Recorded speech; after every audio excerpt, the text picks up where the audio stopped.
Who is God? What is God? Whatever definition that you want to give it is your natural mind trying to explain the unexplainable.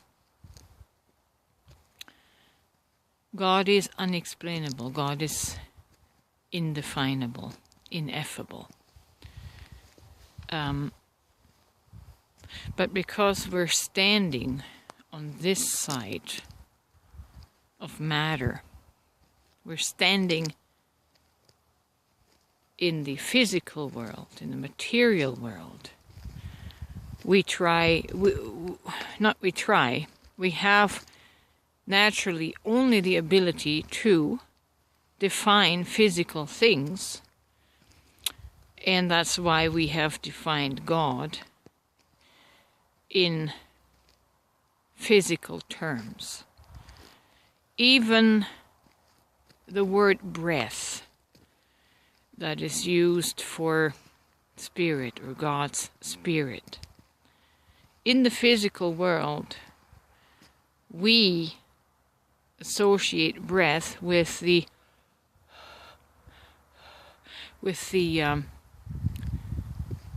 fog that comes out of our mouth.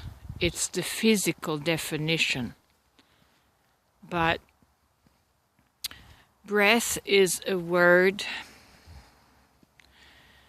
that we use to express consciousness as. Consciousness is really hard to put into words. Consciousness, it just is, right? And God is that isness, that consciousness. And when we awaken to this consciousness, this no thing, and yet it manifests as all things, the moment you become conscious of it and your mind imagines it, that is the action of God. Consciousness is the invisible attribute that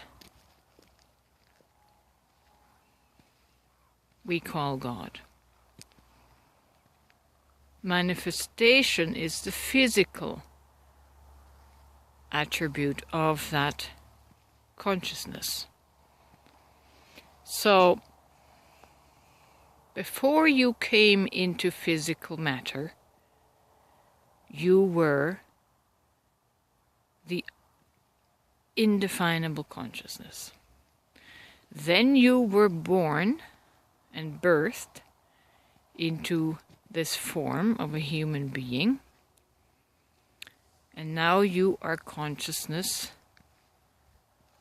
that has taken on a form. You are God that has taken on a form. And that form is what we call human.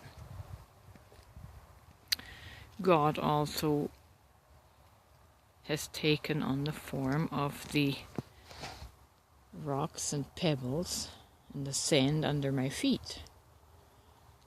The grass, the dying grass, right? God also is the dying grass. I